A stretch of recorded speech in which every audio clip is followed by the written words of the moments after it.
Hello everyone, this is part 51 of What If Naruto was sealed because he was too powerful, and I hope you guys enjoy this video and to like, to subscribe, to share, and check out the playlist, to see more comment down below. Now let's start the intro. They call me a god. They call me a god. They call me a god. Join my membership, the perks are great. It's in the description. Jiraiya was fighting with Sasuke. A reanimated Sasuke. What the hell was this world coming to? What happened to the days when wars between ninjas were fought between living beings? The thought of the U being foot soldiers for someone's army, and that army being in the hands of Otogakure apparently. The thought was terrifying. Team 8 had been given the opening to advance on with their mission to find the source of the Oto raids and the purpose behind them, and they weren't going to waste the chance to keep going that Jiraiya had given them. It had taken a while, but eventually they managed to reach the entrance to the hideout they had been looking for. They knew it as such because Kiba and Akamaru could smell the original scent that they had been tracking along with a particularly powerful scent of snakes. AS giveaway for any Inuzuka tracker that a place had something to do with Orochimaru or had been Orochimaru affiliated at some point in time. We've got to get in there, Kiba said, standing at the entrance with Hinata, Shino, and Akamaru. Jiraiya's back there fighting a zombie Sasuke. That's wrong on 5 different levels, so we've got to figure out what's down there and get back before something really up happens and Konoha's down a legend. Jiraiya-sama can take care of himself, Shino assured his teammate as he pushed his glasses up on his face. If there is anyone that is equipped to deal with the supernatural, it is him. Hinata, do you have the layout of the base mapped out? Yes, Hinata said, her Byakugan letting her see through most of what was inside of the cave that served as a base. It's not B-trapped, and there are no sentries inside. What? That was odd. It seems like a temporary location. The only chakra signatures I can see are apparently prisoners. Kiba didn't need to hear any more, deciding to lead the way and head on inside. There were people inside that needed help. These were Konoha ninjas that had been captured by Otogakure raiding parties, and while he'd hoped that some of them would be inside so he could show them just what he thought of taking prisoners behind the front lines, he was willing to settle for taking out the place that they brought the prisoners to. That would make his day, and put a cherry on top of the sundae that was the Konoha Northeast campaign. He'd worked his ass off, so maybe he'd get a field promotion from his actions. As cool as that would be, there was nothing more important at that moment than stopping the threat that existed away from the front lines for Konoha's forces. The seemingly endless tunnels eventually opened up into a large room with bars on the walls, cells behind them filled with trapped masses of humanity.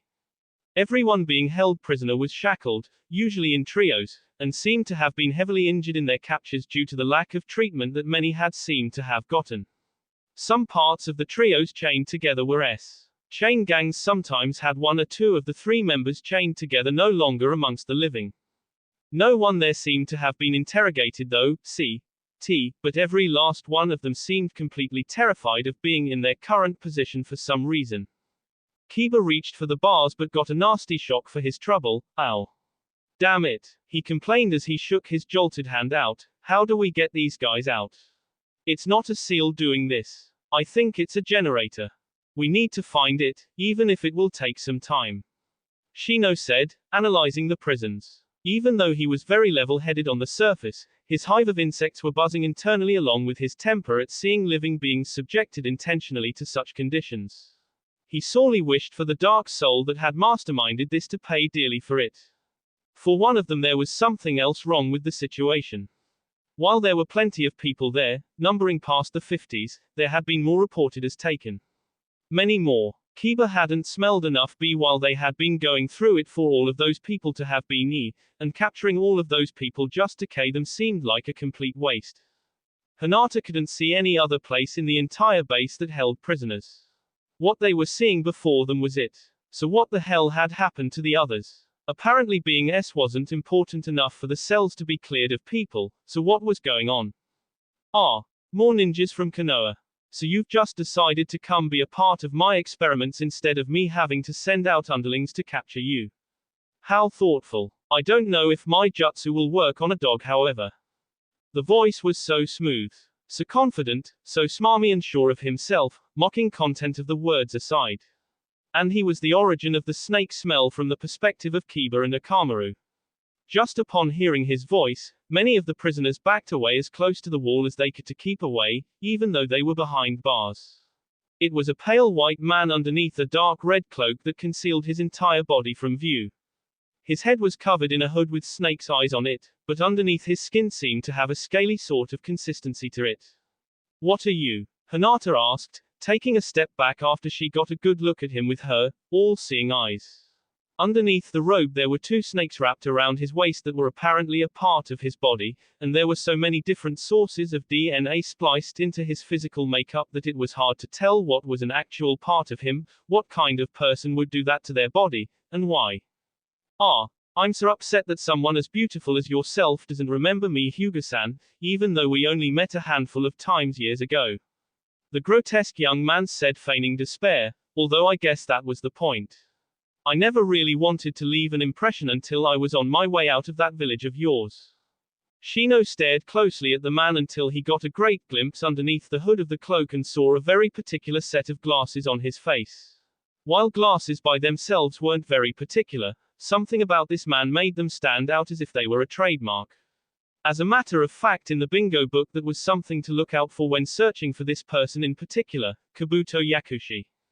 Kiba turned to Shino and then back to Kabuto out of surprise when he started chuckling, the guy that spied on our village for Otogakure before the invasion during the Chunin exam. What the hell? He's the boss. With a grandiose bow, Kabuto postulated in front of the trio and Ninken, the word, boss, is such an underwhelming word for what I'd call myself. Welcome to my working laboratory. Standing up straight, his smirk seemed to be splitting his face, it was so wide. I see you've found my supply of trusty test subjects. If you want to hop into the cells along with the others, that would be fine, but it's a little more complicated than it looks. You probably knew that by now though. Shino just pointed one accusing finger at Kabuto, glaring at him from behind his sunglasses. You're the man controlling Sasuke Uchiha through the Edo Tensei, aren't you? Kabuto's laughing was the only answer he needed. What are you doing? Is Otogakure an affiliate of the CNF? No, nothing of the sort. Kabuto assured him laughingly with a wave of the hand. The leader of the CNF is not someone that I would see eye to eye with. And all of his talk of being God gets so tiresome. Honestly, the only reason he has as many villagers with him to fight as he does is because they all know the legends of the Rinnegan, and when he smote Sunagakure it scared them all into line. Toby was much more interesting as far as Kabuto was concerned. And while they weren't allies either, he wanted to see just what that man would do, what depths he would delve to in order to get what he wanted out of the sea that the war had made out of his original plans. He was not going to interfere though. He found it much more entertaining to watch things like this transpire from afar. But first he had to kill these intruders, and then watch Sasuke finish off Jiraiya. If you kill me, the Edo Tensei Jutsu will never be released. Kabuto told him as a diversion to disarm them before honing in on the weak link of the team from his viewpoint. From underneath his cloak, the long white snake that was connected to his body shot out at Hinata with his fangs bared to bite down on her with incredible speed. It dawned upon him that Team 8 probably had a very high level of teamwork between them, but he didn't think they'd retaliate without missing a beat the way that they did. Mushikame no Jutsu, Insect Jar Jutsu. A swarming dome of bugs covered Hinata and blocked Kabuto's snake from harming her, something Kabuto wasn't going to risk touching lest he wind up getting insects on him that would drain his chakra. Before Kabuto could even get it back close to him, both Akamaru and Kiba were on both sides of him poised to attack. Claws and fangs were poised to shred Kabuto to shreds before he managed to pull off one hell of a kawarimi, involving him literally shedding his skin to avoid being sewn to ribbons by Kiba and Akamaru. Disgusting. Yes. Effective. Absolutely. Kabuto cackled as he slipped away scot-free and quickly vacated the room, leaving the prisoner's chamber behind and the three hostile Konoha ninjas within. You have two choices. You can either leave and S with Jiraiya at the hand of Sasuke Uchiha, or you can venture farther inside and S by my hand directly. Either way is just fine with me. Both ways just test my new power in different ways. XXX. Jiraiya vs. Sasuke. Not too far away, Jiraiya was thinking on just how simple it would or would not be to seal away Sasuke Uchiha. He was completely indestructible as he would instantly regenerate any injury that occurred. For goodness sake, Jiraiya had made him the center of the most catastrophic forest fire that he'd ever been a part of, and he came walking right out. And he was still locked in mortal combat against an immortal foe. "You're Naruto's sensei, aren't you?" Sasuke asked, his body involuntarily moving as he lashed out with strike after strike to injure Jiraiya, missing each time, though he was getting closer and closer to landing with his taijutsu. "Yeah, you are. I remember you. Though you had 2 arms back then." Jiraiya blocked a kick with his forearm only to duck when Sasuke flipped upside down and aimed a second kick with his second leg at his head, guilty as charged. "And what can I say?" Jiraiya said as he stepped forward with a kick using his wooden sandals. "You don't need 2 arms to kick a little, eh?" The kick missed and Sasuke quick drew his sword, almost spilling Jiraiya's guts had it not been for the man's hardened battle instincts. As he jumped back to gain some distance, he was startled by Sasuke following him closely. Sasuke stayed on him, constantly trying to assert and see him, somehow able to keep track of Jiraiya's movements well enough to keep in step with him. Jiraiya was able to stay just outside of the reach of the tip of Sasuke's sword. Despite the fact that he knew what he was doing with that thing, Sasuke's Chokuto did not have the reach of a katana. But what did Orochimaru do to him before he wound up the old snake off? This was ridiculous that he was this advanced, that he could match his every step.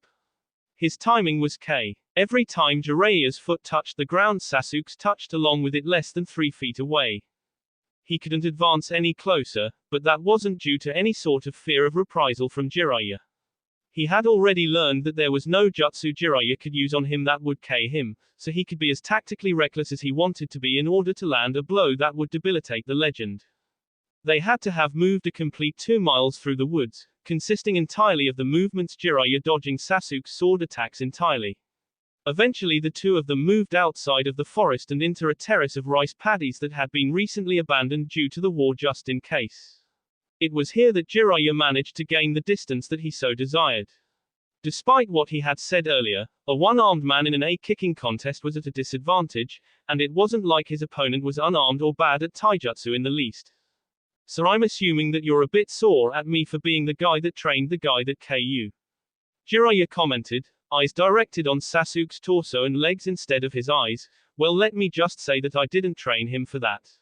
That being said, you ran away from the village and joined Orochimaru." "I did that for one reason." Sasuke replied, "I did it to get enough strength to Itachi, and Naruto's interference took that away from me. So while this isn't really the kind of circumstance I'd like, it still gives me the chance to take something important away from Naruto the way he took my own purpose away from me right in front of my eyes by Itachi. He KU, and you're more pissed off about him Itachi. That doesn't make any sense. He K me, but that doesn't matter since I'm here now, aren't I? Yeah, as a zombie soldier s. But semantics probably didn't matter as long as you got what you wanted out of the situation. And Jiraiya to piss off or break Naruto's spirit was probably pretty high up there in the list of things that a new Sasuke could want with his current station. And that smirk on his face really didn't sit well with Jiraiya. "You know, being S gives me a lot of advantages, even over someone such as yourself." "Oh, do go on. I'm listening." "Honest. Any injury I suffer heals immediately. I'm basically immortal. I can see why Kabuto wants to try what he's planning with the Edo Tensei Jutsu. It's really not a bad idea at all. I wonder why Orochimaru never tried it. It would have solved his immortality problem." "Wait, what?" Kabuto Yakushi was the one summoned Sasuke's soul back. Orochimaru's spy master of an assistant. Okay, that actually made sense. He had been Orochimaru's right-hand man, and he was a medic, so reanimating B would probably have been something he was interested in. But Sasuke didn't let him dwell on that as he continued to speak. "I can survive and reform from absolutely anything that happens to me. I don't feel any pain. I don't run out of chakra. So I can do anything I want to without having to worry about the consequences." Jiraiya didn't like the sound of that. He liked the sight of his own B on Sasuke's sword even less once he held it up. Looking at his elbow, Jiraiya saw that it had been nicked in the extended swordplay that he had been dodging. The resulting hand seals from Sasuke got Jiraiya to curse aloud. He knew them well as if it were like walking or breathing, thus he quickly bit his thumb and made the move to match it. He's actually going to summon him. Why in the world? Jiraiya thought before his palm on the ground just as Sasuke did, Kuchio's no jutsu, summoning jutsu. Massive plumes of smoke erupted, covering nearly a mile of landscape before they vanished, giving way to the gargantuan creatures that they signified the appearance of. Even standing atop the head of his closest summon in Gamabunta, Jiraiya couldn't help but sweat at the fact that Sasuke had summoned his purple-colored serpentine equal, Manda. Summoning Manda was dangerous even for someone at a cage's level. What the hell? Manda's voice boomed imposingly. I explicitly remember telling every fool under contract to never summon me again no matter what. Not unless they were willing to offer up their own lives as payment for my service. From his own place on Manda's head, Sasuke slid down to stand right in the middle of his face to shoot him a challenging look. I would, but I'm already SUC. If you feel like fighting with the Shinigami for my soul after I'm released, feel free to do that. I just need you to K him. Manda would have devoured the insolent boy had he not already known that he only would have tasted ash and dirt all the way down, Edo Tensei.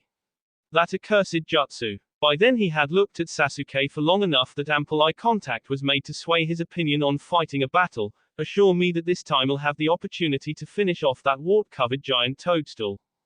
I can't stop until I K Jiraiya anyway.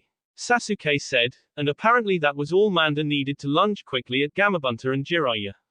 That and a little genjutsu-based influence never hurt either. Gamabunta quickly drew his tanto and it into the ground as Manda came swiftly, fangs looking to take a chunk out of him. Manda quickly around it and went for his bite, but Gamabunta pushed his entire body off of the ground via the solid hold his tanto had in the ground and attempted to drop down in a crushing body press on Manda. He missed and the ground shook frightfully at Gamabunta's his tons of bulk on top of it. With a grunt, Gamabunta watched Manda move away in preparation for another attack and addressed Jiraiya on his head. Edo Tensei. You're fighting someone you can't K. I can still beat him. Jiraiya assured Gamabunta as both of them watched closely for another incoming rush. I just have to do two things first. Neither of them would be easy, and first of all they needed to deal with Manda. Manda isn't immortal though, so let's go ahead and K him first. I love how you made that sound like it would be easy. It will be. Jiraiya said with a determined look on his face. I need to get back to those kids. I can't let them deal with a monster like Kabuto alone. Naruto's told me about what he did with Orochimaru's remains. If he's bold enough to pull off what he's doing now, he's got to have something up his sleeve. He couldn't help but think about what Sasuke had alluded to. Kabuto had come up with something involving Edo Tensei that was impressive enough for him to acknowledge it. Was Team 8 walking into a nest of reincarnated, invulnerable ninjas, or was it something worse? Know you or not, he had what it took to end this. All he had to do was get Gamabunta to finish Manda first. He'd never get to Sasuke to end this if he couldn't. There wasn't any time to save the tough stuff for dire straits. He had to make this as fast as possible. Which meant that they'd be getting some more help. Kuchio's no jutsu, summoning jutsu. In the form of two elderly toads of opposite gender on each shoulder. So ya finally got around ta summoning us again, Jiraiya-chan. Took ya long enough. You younguns just don't fight wars like ya used ta. As was said before, he didn't have the time to screw around. Whether it was necessary or not was irrelevant. The toads were on his shoulders, his features began to change to a somewhat amphibious form, his fingers and toes became webbed, and warts formed on his face. Hate this form, Jiraiya complained to himself, hate it so much. Ugh. Not important. There was a battle going on, Bunta's taking on Manda. We're going for the kid on his head. He's an Edo Tensei revival. Fukasaku glared out across at Manda and the small speck on his face, Orochimaru's S. Who's fool enough to use that accursed jutsu? Orochimaru's right-hand man, but that's another story after we finish this.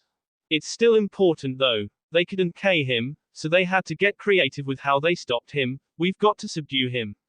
I've got a plan, but I need him immobilized first. We can do that, right? Who do ya think you're talking to? Shima said with a smirk. Ya think we're so old we need ta be told ta get serious. Ya don't ever summon us unless the gloves are off. Well, the gloves are definitely off now. Jiraiya said in return before addressing Gamabunta. Get me close enough for long enough to get that kid. I don't care how you do it. All Gamabunta did was chuckle darkly. He knew enough about the old snake across from him to know what he needed to do in order to get and stay close. It wasn't really advisable, but it was a request from a trusted friend who was serious about what was happening. Manda stormed forth, across the ground in an unreadable manner before using his incredible speed for a serpent his size to circle Gamabunta repeatedly. Gamabunta his tanto down to see through a portion of the snake's body, but that was what Manda wanted as he appeared at Gamabunta's rear, fangs poised to take a chunk out of him. Jiraiya. I know. Jiraiya had been watching Gamabunta's back as the easiest way to get Manda to stay close for long enough to reach the summoner on his head was to sucker him into lethally attacking, though this was dangerous because Manda was fully capable of anything in one move, suck on the combined awesome of my two pupils, taken to the next level by Jiraiya. Senpu, Cho-Odama Rasengan, Sage Art, Ultra Great Ball Rasengan. A normal Rasengan 3 times the size of his entire body hit Manda right in the face once Jiraiya leapt at him with the jutsu in hand. A violently pained hiss erupted from Manda's mouth as the snake was felled. That snake had some seriously tough skin. If that compressed chakra exploded, it could have hollowed out a mountain. As Manda's head fell like a towering tree, Sasuke turned back and proceeded to run down the back end of his body fell while it fell in segments to hit flat on the ground. The Anik summon's body coiled back up and burrowed underground to escape Gamabunta before his toad adversary could finally make good on his threat to skin him and make a wallet out of him. However, he wasn't as safe as he figured. He was in his tactical retreat. Now Manda had a determined Jiraiya on his body underground as well as Sasuke, who probably couldn't have cared any more about Manda's safety even though he was his summon. All of the chunked up earth flying in Jiraiya's face while Manda continued to dig around underneath the battlefield didn't deter him a bit as he continued to run down the length of Manda's body in search of Sasuke. Quickly locating him, Jiraiya didn't waste a second in launching another attack. Sasuke tried to lash out at him with his sword, but Jiraiya instead kicked him in the face and with his wooden sandal hard enough to obliterate his face and everything above his shoulders.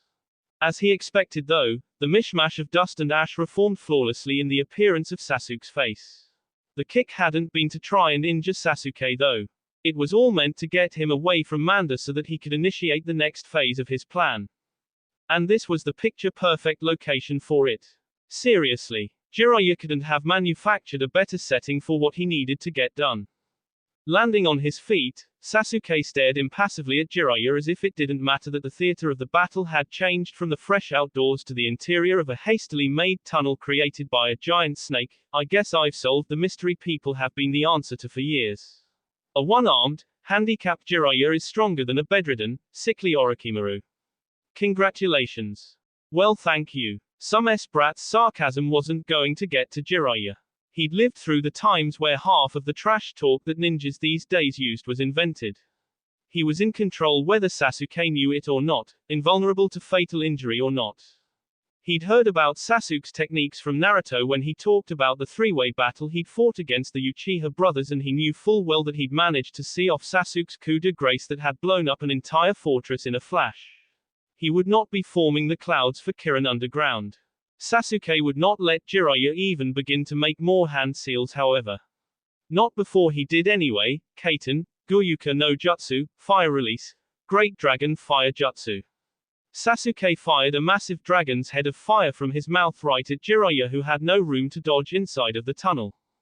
Never fight an Uchiha without countermeasures for fire. Jiraiya thought to himself as he opened a prepared scroll and hurled it forward at the fire while he made one-handed hand seals, Fukahuan, fire sealing method. Now that was something that irritated Sasuke, seeing his jutsu get absorbed into a scroll. It reminded him of how Naruto managed to overpower his brother's jutsu. A jutsu that he himself didn't know if he could have overcome, even with all of his preparation. But he'd never get to prove it. Naruto had taken that from him by sticking his nose in their business and them both. I'm going to you, just to make him feel it. Just to make Naruto feel a bit of my hatred. Sasuke shouted, raising his voice for the first time since he'd been brought back to life. What business did he have Itachi? Naruto didn't Itachi. Jiraiya said as the flames finished being sucked into his scroll, he only you. Itachi survived that battle and later in a battle in the desert.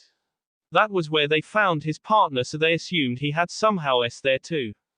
They found his That whole mess with Danzo disappearing was something else. It was the Bermuda Triangle of battles, because no one that walked in wound up walking out. Sasuke's eyes widened at that bit of news. When you were S, you weren't exactly up to date on current events. They didn't put out newspapers or bingo books in Oblivion. But that bit of information hit Sasuke like the coldest chill. In his mind, Itachi still walked the planet as the real final Uchiha, strange masked man notwithstanding. And if he had a real internal confusion, he probably would have been physically ill at the thought. Jiraiya did not hesitate to make his move. The hand seals couldn't have flown fast enough before he s his palm on the ground, Kuchiyos, Gamaguchi Shibari, summoning, toad mouth binding. The tunnel transformed into a F esophagus-like area. The F began to grow over Sasuke's feet and ankles to try and hold him in place. He managed to L the limb free, but it held him in place long enough for a move to be made.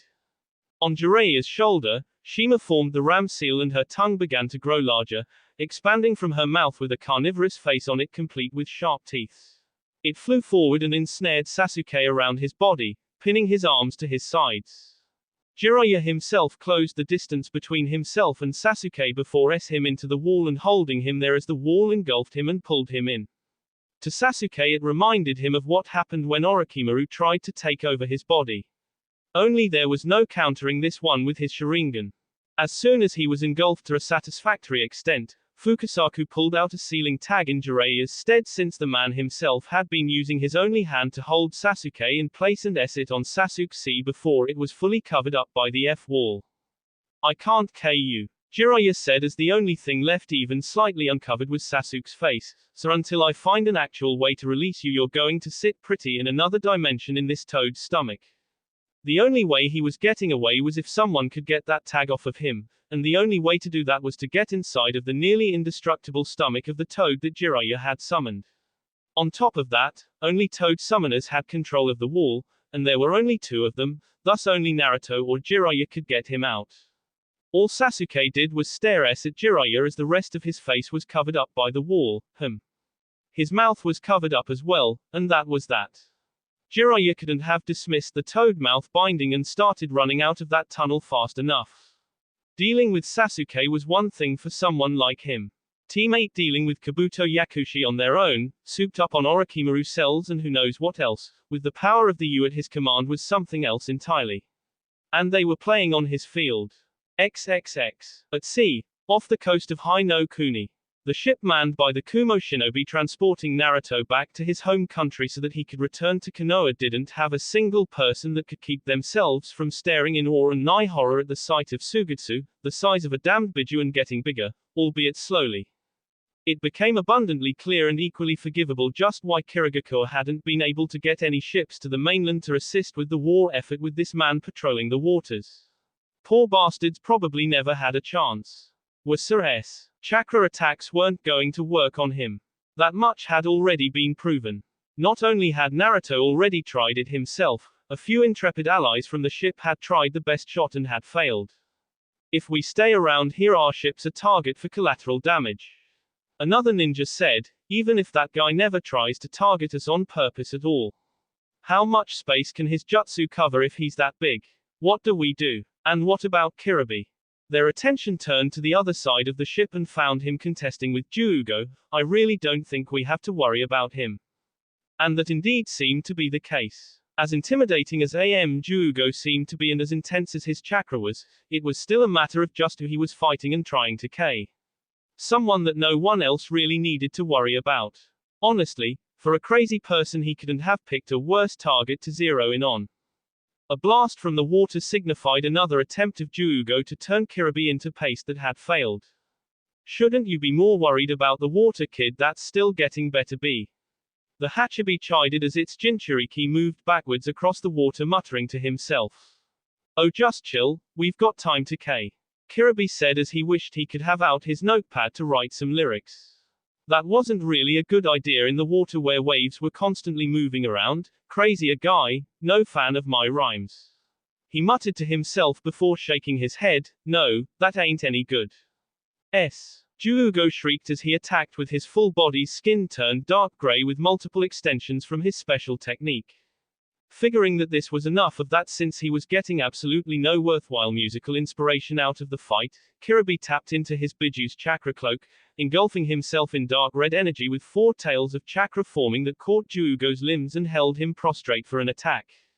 All that power and no real skill. Kirby said as his tails pulled Juugo in while he rushed forward, horns of chakra forming on his right arm. Against Hachibi-sama that'll get you K. Rarioto, Lariat. A fully transformed Juugo took a nasty full-armed hit to the N and C that blew away part of his back on impact. The power of the Lariat sent his body flying and skipping across the water until it s into the hull of the ship just underneath the water like a torpedo. Woo! The veteran Jinchuriki cheered for his own battle efforts. B was already beginning to show in the water where Juugo had hit the vessel. If the Lariat itself didn't completely wreck his body, being stuck in the side of a metal transport certainly wouldn't help, Lord and Master of all I survey. Now maybe he could sit back and watch what kind of ninja Naruto really was. It was his first time seeing his Konoha counterpart in a real battle. And while he probably should have jumped in to do something about the opponent that he was facing, in all honesty he found it way more interesting to see what Naruto would do about it. That didn't make him a bad friend, did it? Of course not. He was just making sure that his comrade was capable of living up to the lofty expectations he had established for himself. Yes, the fact that he was going to get to see a pretty good fight to boot was just a consolation to his good intentions. In a show of grand speed, Kirby quickly boarded the Kumo ship once more and sat down facing the gargantuan Suigetsu and the diminutive Naruto currently locked in combat. He was not pleased though. Hey, that's the wrong way. Go back. The ship was trying to get its distance from the battle, for obvious reasons. The strongest Kumo ninja amongst them was not having any of that though. We can't stay too close to that or he'll sink our ship just like all of the others that came from Kiri. One of the sailors said as to their reasoning for moving away from the fight. I don't care, Kirby stated firmly, smacking his palm on the deck repeatedly. Circle around the edge and we'll be fine. We've got to watch out for Mr. 9. Why don't you just help him then? Turning around where he was sitting to look over at the exasperated Kumo nin that had asked him that question and realized that a bunch of others on the ship wanted an answer too, and were quite serious about it, cause I want the best seat for the show.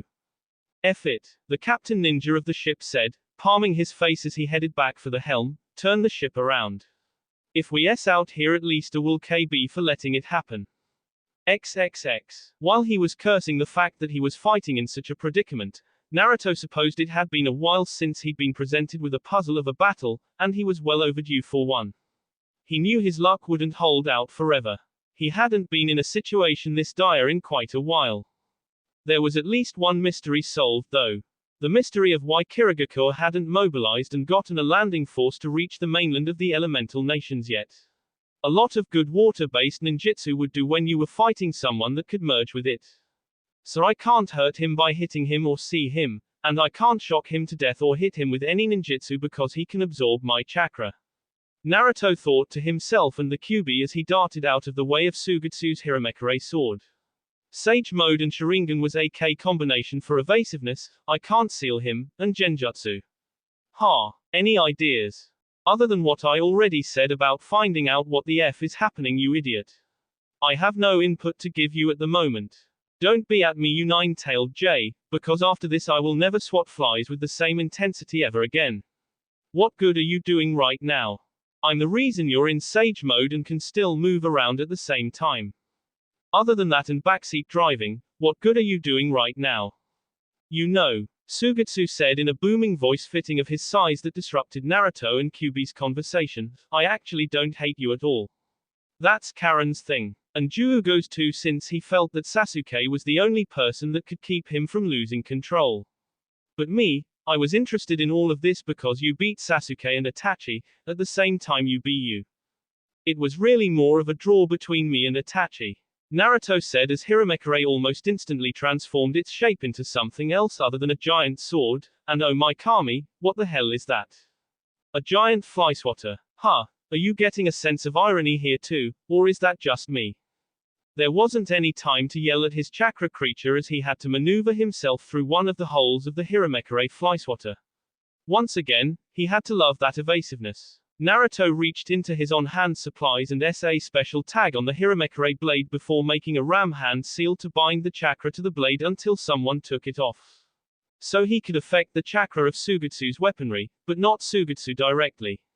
Good to know. Not that it mattered now that Hiramekure was far too small for him to hold. It was like a normal person trying to wield a toothpick as a sword, and it fell from his hands into the water. Naruto then proceeded to make like an angry bee and fly directly at Sugetsu's head. More specifically his right eye. If he couldn't get him from the outside, why not try the inside? Everything was weak on the inside. Much to Sugetsu's annoyance and displeasure, Naruto punched right into his head through the eye and stopped at the middle of his head. He wanted to go all the way through to burst his head like a watermelon, but his momentum stopped there. That water was dense, okay. He's pure water on the inside. I was hoping for something a bit more vulnerable, but whatever. Maybe I can shock him or blow his head apart from the inside. Not particularly. You couldn't blow your nose in here from what I can feel. An attempt to build chakra for a jutsu, any jutsu, failed. Extending his hand for a Rasengan failed equally as hard. Chakra couldn't touch him at all or it'd be drained. He was stealing the chakra right out of his body. He. Sugetsu grinned toothily at feeling Naruto's chakra revitalize his system. This chakra is really unstable. If I didn't have something that could neutralize and filter transformed chakra, you might have hurt me with your pure stuff going right into me. Damn it. He could steal Senjutsu chakra. What jutsu could do that? And the consistency of that water was thick. It was like trying to swim through oil. So now it was just a matter of how long he could hold his breath for. Okay. The plan had failed. It was time to get some distance and try to come up with something new. Eventually reaching the back of Sugetsu's head, Naruto found that he couldn't free himself. He couldn't generate the same force inside of Sugetsu to punch out the way he had punched in. Oh, you're just flailing away in there, aren't you? Sugetsu taunted as the water that comprised his jutsu and his body sucked Naruto's reserves of chakra dry. I wonder how long the Kyuubi can even keep this up for. Samehada was always the best weapon someone could use for fighting a Jinchuriki. There's no chakra it can't absorb. Even C&S at the edge of the watery prison with his sword did nothing. Naruto had to do something quick or he was going to run out of air. Losing his chakra wasn't an issue. Kyuubi was giving him a direct loan of Senjutsu chakra so he could stay in sage mode for as long as he needed to, but couldn't hold his breath forever. He had to stay calm. Each second was enough time for two ideas to flitter through his head and enough time to get a better look at everything around him. Wait, what was that down around the core of the body? Didn't Sugetsu say something about Samehada? It was hard to hear since his ears were clogged with and he was surrounded by water. His hearing had been distorted. But yes, he was sure that Sugetsu had said just that. Looking down at the center right where the middle of the body would be, Naruto could see two somethings down there. As if he had any better plans at the moment. With that, he fought to swim his way down through Sugetsu's body. With a great effort he eventually got close enough to confirm that Samehada was indeed sitting right in the middle of Sugetsu's body with its spines extended and wiggling about like nerves for the body. So that was what he'd meant earlier about using two swords at the same time despite the fact that only Hiramekure was visible, and that was how he could absorb chakra just by being touched by it. Sneaky bastard. As he swam closer to the sword, he saw a small blob of a creature that vaguely looked like Sugetsu's normal-sized head, only more blob-like. Well, what do you know? You were sort of right. Everyone is weaker inside out. Kyuubi commented in amusement at the sight of Sugetsu on the inside. Naruto couldn't help but stare as Sugetsu glared at him. So this was basically Control Central. And since he hadn't been attacked yet, there was apparently nothing Sugetsu could do inside of his own body to stop him short of keeping him from leaving. At least without disrupting high sea swell, which would free Naruto anyway. Throwing a punch at Sugetsu, he swam out of the way and Naruto directly swam down to the sword before grabbing onto it. He almost wound up drowning when he opened his mouth, surprised and in pain when the handle formed spikes that S into his hands. To hell with that. I'd rather be a bit than drown in this place.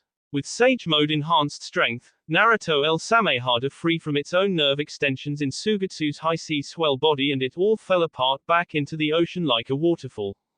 None of the men on board the Kumo ship had ever seen that much water fall from the air at once, and all started yelling fearfully when it caused a massive wave that headed their way. Oh hell no! Kirby shouted as he jumped off of the ship right at the wave and began linking up with his Biju in the purest way possible. Jinchuriki-sama's got this.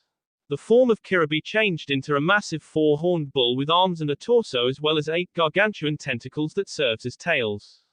Amazingly enough, he had transformed into the Hachibi itself and had done so to block the entire wave with his body to protect the ship until the surge subsided. The men on the ship cheered at their village's protector coming through, and never one to pass up a moment to soak in the adulation of his comrades. Kirby bellowed in the beast's voice and held up one arm with the pinky and index fingers extended to the sky to mimic a pair of horns. Ye-ah. In the sky above the water, a thoroughly Naruto still held onto Samehada and stared at it angrily as it was still spikes into his hands. You can stop that any time. You're not going to get deep enough to make me let go as long as I'm fortified in Sage mode, and you can't suck enough chakra to make me drop it. If you keep stealing my chakra I will seal you into the blackest pit I can think of, so don't test me Scaly. Apparently the monstrous weapon realized that resistance was futile and retracted its spikes. That was a good sentient sword. Kisame probably did something like that to scare it into obedience, and he didn't have any idea what Sugetsu had done to get control over it. He probably earned it by so many people over the seas and taking their chakra. Speaking of whom, looking down, Naruto saw Sugetsu reforming his regular-sized body and staring up at him hatefully. This isn't over yet. The second time. This would mark the second time that Naruto had directly or indirectly had contributed to him losing one of his swords. To be quite honest, he was starting to take it personally. I've still got all of my own chakra. Just because you stole Samehada and won't let it go doesn't mean I'm done. I'll take it back after I KU. Oh, Naruto said, pointing one hand at Samehada, you want this? You know I do. Yeah, I do. Without saying anything else about it, Naruto turned and hurled it as hard as he could, as fast as a missile, right at Kirby, who smothered it in his tentacles once it got within reaching distance of the rangy extensions. Whoops.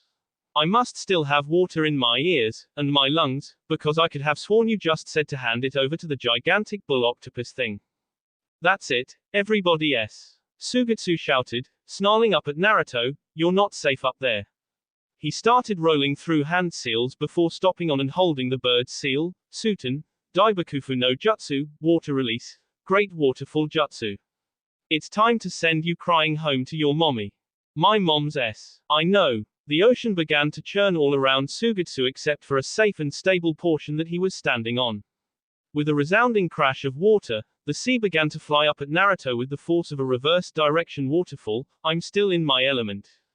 Naruto snarled down at his enemy as the jutsu had been forming and created 2 clones, holding out his hand with a Rasengan in it while the 2 others started manipulating it to their liking, forcing yellow and blue electricity to flicker off of it dangerously until it shrank to the size of a stone that Naruto was able to clutch tightly in his fist as more electricity crackled around it.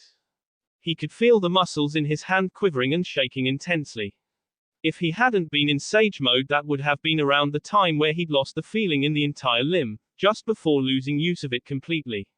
Yes, he had to thank Jiraiya and the Elder Toads, yeah, about that. I almost drowned and got swatted like a fly today. I wasn't really a fan of that.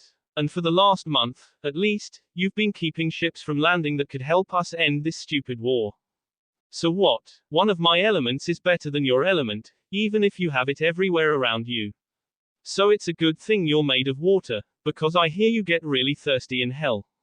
Raiten, Raisin Raiseki, Lightning Release, Spiraling Marble.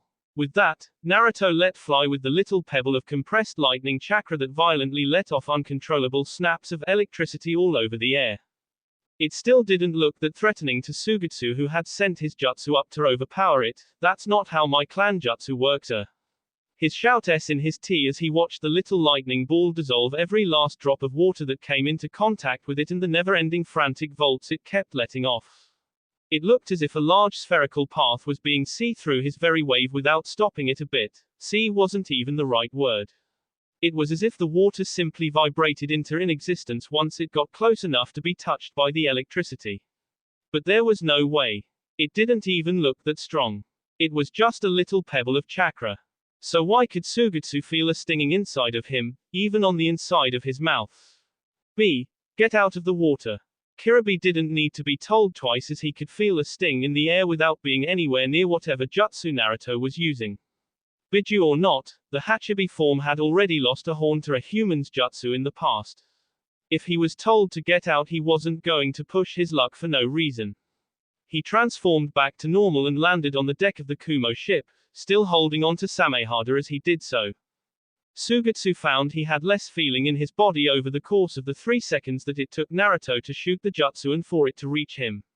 From a slight discomfort, to feeling like his muscles were gelatin, all spongy and impossible to move with the sensation of pinpricks running across every nerve ending he had. He wasn't going to dodge this. And turning to water would only make it all worse. He opened his mouth to yell, but nothing came out before it hit him, and it didn't stop there. From above, Naruto had the view of the Raisenraiseki's effects. It continued on down deep into the ocean as if it were digging a hole through the water before it instantly cascaded down over it and covered the tracks of his jutsu. It would keep going until it hit something solid and traveled a small bit farther. So that meant the ocean floor. Mr. Ni. Looking down and over at the ship, Naruto could see the dark-skinned, white-clad Kirby waving at him spiritedly and moved on down over to him as he landed on the deck and was greeted with a fist bump that he actually was fully willing to return with a smile after deactivating Sage Mode. He then proceeded to punch his fellow Jinchuriki in the head, knocking him face first to the deck. You watched that whole thing and transformed, and I had to come up with the most convoluted way to beat someone I've ever used.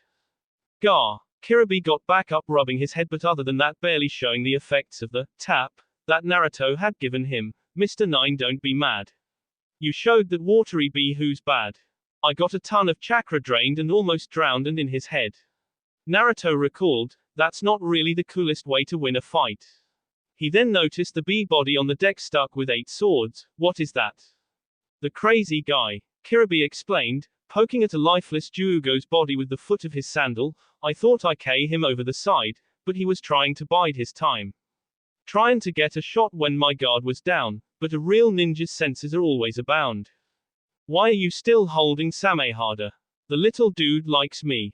Okay, yeah, let's go with that. It was as if Naruto could still feel eyes on him, and he turned to where the pirate ship from before had been, where the battle had more or less begun as it was sailing away in an opposite direction.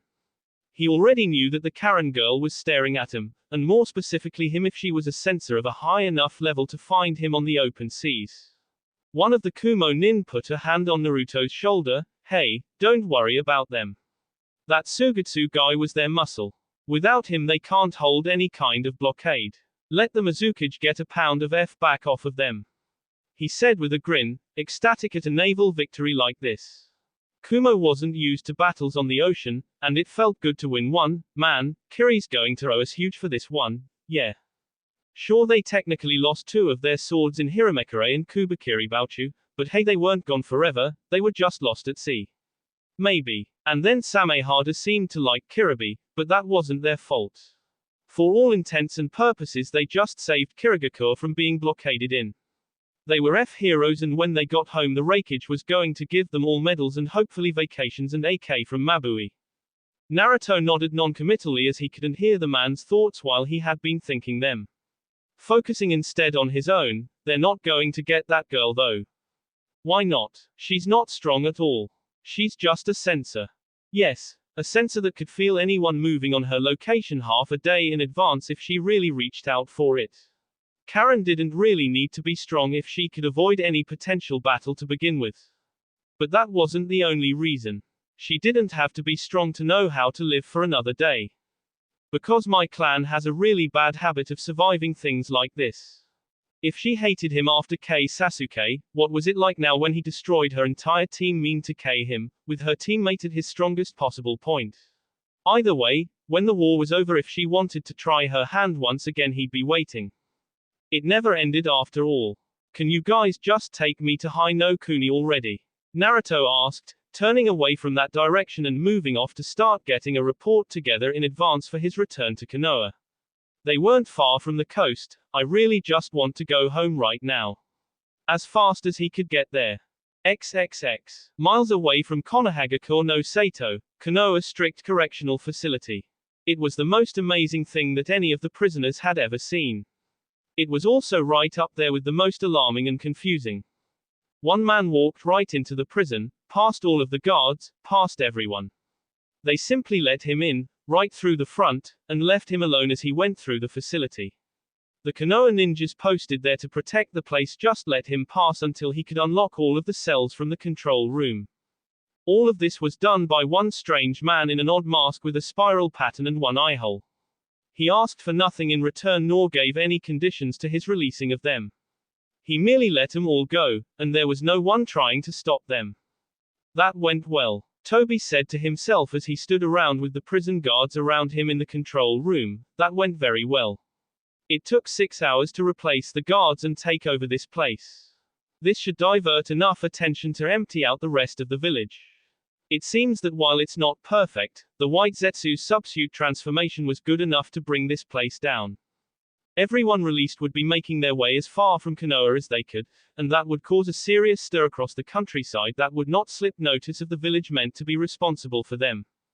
These weren't just criminals, missing nin and the like. Due to wartime state, prisoners of war were transported there to be held as well. A complete jailbreak would definitely get Konoha to make some kind of venture to run damage control. And from there he would move his White Zetsus into the village. There was a home guard kept back to protect the village, consisting of a good number of upper-level shinobi and many genin that were all ready to defend the village, but this wasn't meant to be a true battle either way. All Toby wanted was one thing from this endeavor. Well, two things actually. But both of those lay behind the big gates of Konohagakure no Sato, and he was not there yet. He still had to be careful. So close, Toby said as he could feel the presence of the original Zetsu move behind him. When is the soonest that we can move the army into position? I didn't risk keeping them near the village in case this went south. You want a third of them for this, right? The white half of Zetsu asked, enough to give them a scare. Right, Toby replied, this is only meant for me to get something, and 1500 is enough to subdue the village's forces long enough for me to do that. White Zetsu nodded in understanding. This was still the same determined man he had known for all those years. Okay. I can have them all the way here from the mountain's graveyard in just over a day, another 3 hours if you want them mobilized to move on your command. That's fine. Toby looked at the transformed White Zetsus disguised as the prison guard ninjas and figured that he couldn't try to use them to infiltrate the village to soften it up a bit internally. Time is of the essence, but we can't rush this either. It needs to be done right or we could incur too many losses. The people they replaced had been posted out there for an extended mission and weren't scheduled to switch out with another guard set for a few weeks. They needed to remain there for the time being to maintain the facade that everything was fine until it became certain that the game was up. That was the way things were done if things hadn't changed since the last time he had anything to do with Konoha. It would be a big red flag if things started happening once people that shouldn't have returned yet arrived back in the village, and he was not going to allow his element of surprise to be blown because he had tried to get too cute. He was danger close to the heart of the enemy. And he needed to get what he came for by any means necessary. Things were slipping away. After years of tireless work, of moving things in every direction that had been mapped out for him, it was beginning to crumble. The achievement of the Eye of the Moon plan seemed to be out of his reach, as if he had stalled out. He felt like a man that had built a skyscraper intending to touch the stars, but no matter how high he went they were always at the same distance, and any sense that they were getting closer was just the thinning of the air getting to his head as he continued to build and climb. Curse the Uzumaki clan. He could see why Madara had laid things out in the past in order to see Azuchiogakure destroyed. A clan full of wild cards with a personal code that you could not manipulate at large, a will that you could not bend or break without ending their lives in the process. Nagato and Naruto. The masked conspirator said to himself and to Zetsu, who would have figured that a pawn and a target would have ruined everything just by being pitted against one another. Nagato should have just been able to capture him during the failed infiltration and that should have been all. Naruto would have been captured and set aside until the Kyuubi could be extracted. Somehow he survived the crushing defeat at the hands of Nagato's 6 paths of pain. Nagato, fueled by that victory over Naruto and Jiraiya, the destruction of a portion of Omegacore, and his own ego swelling at the constantly proven commodity of the Rinnegan and his growing power over it, started a Bursum world war that made things even more difficult than before. It didn't matter. Nothing mattered to Toby, as long as he managed to get his plan together in the end. A few detours and a few things destroyed that hadn't originally been slated for punishment could be forgiven. Anything that was broken could be fixed under the influence of the infinite Tsukuyomi. He'd come too far now. He would bring that reality to the world no matter whose toes he had to step on in the process. Or XXX. Outside of the prison, a figure in a porcelain mask and a black cloak had a view of every prisoner that had been within Konoha's correctional facility, making a run for it with no one stopping them. The man with the mask seemed familiar. Everyone in his organization had been briefed by Sai and Maki about the appearance of the man in the swirl-patterned mask, Madara Uchiha.